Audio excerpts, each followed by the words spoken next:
আসসালামু আলাইকুম। আমি মোহাম্মদ মীর হোসেন, আমি প্রবাসী। আমার বাসা কাশারিপট্টি, চকবাজার। আমার পিতার নাম তালেব আলী, মাতা দেলোয়ারা বেগম। আমরা 4 ভাই 1 বোন। আমি অল্প বয়সে বিদেশে পাইনি, দীর্ঘ অনেক বছর যাবত বিদেশে আছি। আমার সম্পূর্ণ যৌবনের টাকা আমার মার কাছে আমি পাঠাই। প্রতি মাসে 1 লাখ 1,20,000 এরকম আমি টাকা পাঠাই। একটু জোরে বলেন। আজকে দীর্ঘ বছর টাকা পয়সা পাঠানোর পর তারা আমার সাথে অনেক খারাপ বিহেভ করতো এবং আমার যে পিতার যে সম্পত্তি, ওই সম্পত্তির মধ্যেও তারা আমাকে জিতে দেয়। এবং মাতার যে সম্পত্তি আছে, মার কাছ থেকে মা আমাদেরকে একটা 4 ভাইকে একটা বন্টন করে দেয়, বসত বাড়ি এবং একটি দোকান আমার নামে এককভাবে দেয় দোকানটুকু, আর আমরা 4 ভাইকে বাড়িটুকু দেয়। সেই দলিলটা পরবর্তীতে আমার 3 ভাই আমার মাকে নিয়ে তারা কোর্টে একটা মামলা করে, কিন্তু আমি তখন জানি না, আমি প্রবাসী ছিলাম। আর যে সম্পত্তিটা আমি অভিযোগ করছিলাম, সেই সম্পত্তিটা তারা আমি নিয়ে মাপযোগ দিয়ে দেওয়ার পর তারপরও তারা ওই বাবার অংশটা আমাকে বুঝিয়ে দেয় না, তারা জোর দখল করে এখনো আছে। আমি আমার বাবার বাড়িতেও আমি যেতে পারি না, তারা হুমকি দেয় এবং আমি এখন বর্তমানে ভাড়া অবস্থায় আছি। আমি খুব অসহায় অবস্থায় আছি। আমি শেষ পর্যন্ত আমি সেনাবাহিনী এদের কাছেও আমি সম্পন্ন হই। এরাও বলছে যে এটা এদের পক্ষে সম্ভব না।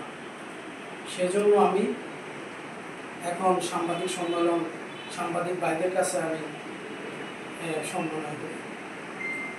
এখন আমার যে মামলাটুকু করছে, তারা যে দলিলটা আমাদেরকে আমার মা 1999 সালে দিয়েছিল, আমরা 4 ভাইকে যে বাড়িটা এবং দোকানটা আমার নামে ছিল, এই দলিলটা তারা কোর্টে ক্যান্সেল করায়। তখন আমি ছিলাম না দেশে, আমি না থাকা অবস্থায় কীভাবে তারা ক্যান্সেল করে। এবং আমার বাবার যে সম্পত্তি, ওটা সবাই হারাহারের মতো পাইছে, সবার অংশে সবাই আছে, সবাই বাড়ি ঘরে আছে, একমাত্র আমাকে তারা জায়গা দিতেছে না বাড়ি। আমি আজকে দীর্ঘ 9 বছর বাড়ির বাইরে ভাড়া অবস্থায় আছি। আমার স্ত্রী সন্তান নিয়ে আমি খুব কষ্টে আছি। আমি সকলের কাছে অনুরোধ করি, এবং আমি যে মামলাটা চলতেছে কোর্টে, আমার মা যে অভিযোগ, যে মামলাটা ক্যান্সেল করছিল কেসটা, ওই কেসটার বিরুদ্ধে আমি মামলা করছিলাম। এই মামলাটা এখনো কোর্টে আছে। আমার এই মামলাটা এবং আমি ফেরেস্তার মতো জানতাম, ওরা বিশ্বাস করতাম, ভালোবাসতাম। কিন্তু আমার ভাইয়ে আমারে আর আমার মা আমার ভাইকে নিয়ে বললো যে তোমার ভাইয়ের তো আমরা এইভাবে দিয়ে গেছি, শুনলে অনেকগুলো তো শেষ, আর এখানে জায়গাটা আছে, এই জায়গাটা থেকে ওহন তোমার আমি দিতেছে, আমার মা বলতেছে এটা মানে আমার মা সম্পদ। তখন আমি বললাম ঠিক আছে, আমার বাইরে নিয়ে গেছে জায়গা, আর দোকানও পাইয়ে নিছে, বাড়িও তারা সাইডে নামে নিছে, তো আমি তো কিছু পাইলাম না। আর আমি যে টাকা পয়সা দিছি, এটা আমি তাদের কাছ থেকে হিসাব চাচ্ছি, এবং তারা আমার সাথে যে এই বিহেভগুলো করছে এবং আমাকে যে হুমকি দিচ্ছে, আমার জীবন নাশের যে হুমকি দিচ্ছে, এটার নিরাপত্তা নিয়ে আমি একটু আতঙ্কের মধ্যে আছি। আপনি কি কিছু বলবেন? অভিযোগ আছে? আমার অভিযোগ হইল, আসসালামু আলাইকুম, আমার নাম শক্তি বেগম, আমার বাপের বাড়ি হলো 12 পাড়া, আমরা 4 ভাই 1 বোন। তো আমার বড় ভাই ছিল বিদেশে, আর দেশে ছিল 3 ছেলেরা তো সবই নিয়ে গেছে। এটা আমার আম্মারে বলছিল, বলাতে আম্মা বলতেছে যে কি দেখ তুই যদি আমার 5 ঘন্টা জায়গায় নিয়ে গেছেন থেকে, তো আমার যার 3টা ছেলে আছে তো ভাইয়েরা কত কত আসবো, তাদের মাথার উপরে ছাদ নাই, তাদের পা তোলে মারি নাই, তুই 5 ঘন্টা জায়গায় নিচলে দিই। আমার মা বলতেছে তোর বাবা আরো আমার থেকে বাপের সম্পদের থেকে এবং মা সম্পদের থেকে মিলাইয়া আমাকে 3 ঘন্টা জায়গা দিয়েছে। দেওয়াতে আমার মার কাছে আমার দাবি ছিল, আমার ছেলে নেই, আমার 4টা মেয়ে, আমি আমার বাবা গরিব ফ্যামিলি বিয়ে দিয়ে গেছে। আমার গ্রামে মনে করেন দিনে আনে দিনে খায়, আমি অনেক কষ্টে চলি। তখন আমার ভাইয়েরা বলছিল, 3 ভাইয়ের বলছে আমার মামের তো 3 মেয়ে যে সে নিয়েছে, তারা 4 বোনের দেখবো, তাদের বিয়ে শাদী যাবি তো সব কিছু তারা বহন করে নিছে। এবং বলছে আমারে আমার মানে আমার লাইফ পর্যন্ত তারা দেখবো, মরণে আপন দাপান দিব এবং কি বলছে আমারে দেখবে। কিন্তু সেই জায়গায় তারা আমার লগে বড় ধরনের গাদ্দারি করছে। তাদেরকে আমি বিশ্বাস করছিলাম, ভালোবাসছিলাম।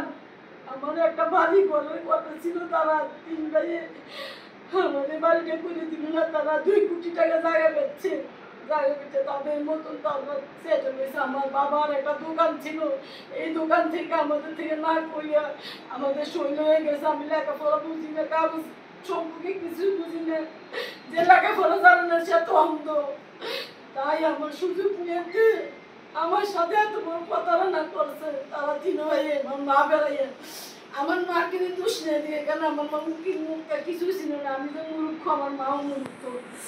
তারপরে কি করছে আমার বাড়িতে করে দিল না, তারার মতন ছেলে বলতে। এরপর আমি আমার একটা চাচা ছিল, আমার ভাই ছিল মুরু, তাদেরকে নিয়ে আমি বসলাম, আমার মেয়েদের নিয়ে আমি দেখি আমার পিঠ দেয়ালের সাথে থেকে গেছে। তখন বৈশা তাদেরকে নিয়ে 10 লাখ টাকা কথা ভাঙো আমার একটা ঘরের। তখন কথা ছিল প্রথমে আমার একটা রেডিমেড বাড়ি করে দিব, বাড়িতে যা যা লাগে তা আমি স্বীকার করে আমি অন্ধবিশ্বাসে বাইরে হাতে ধরে নিয়ে গেছি। আমি কাগজপত্র কিছু করতে জানি না, তারা আমার সামনেও রাখে না, কখনো উকিলের কাছে গেছে।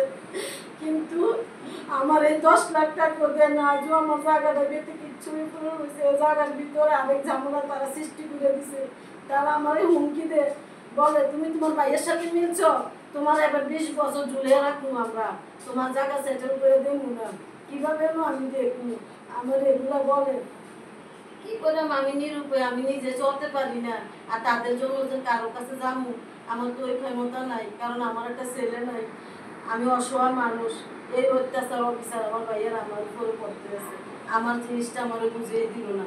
পরবর্তীতে আমার ভাইয়ের সম্পদ যে আমার মা ও বাবা দিয়ে গেছে, এই সম্পদ তারা 3 ভাইয়ে কিভাবে আমার মারে নিয়ে ক্যান্সেল করছে, কখনো কোনোদিন আমার সাথে শেয়ার করে নাই। আমি আল্লাহ শেয়ার করছে না, কিন্তু ওইটার থেকে আমার বঞ্চিত করছে। তারা 3 জনে পা না হইলে মার সম্পদ, আমি তো মার ওয়ারিশদার ছিলাম, আমি কেন পাইলাম না? আপনার কাছে আমার এই আবেদন।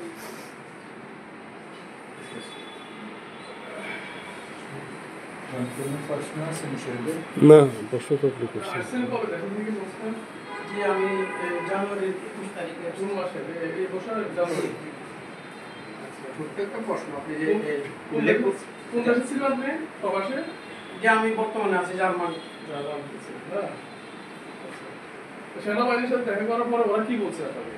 এরা বলছে যে কোনো জায়গা সংক্রান্ত বিষয় এরা শর্ট সময়ের মধ্যে নিতে পারবে না। ঠিক আছে। আপনারা যে আপনার মা যে কোর্টে যে দানপত্র দলিলের ক্যান্সেলের যে আবেদনটা করছেন, সেই আবেদনের প্রেক্ষাপটে কি আপনার কোনো কিছু অবগত ছিল কি? না, কোনো আমি জানি না এই বিষয়। ক্যান্সেল করছে, আমি কখন করছে সেটা আমি জানি না।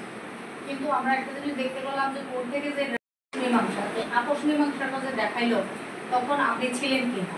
না, আমি তখন দেশের বাইরে ছিলাম। তাইলে আপনি এটাকে কিভাবে নিচ্ছেন?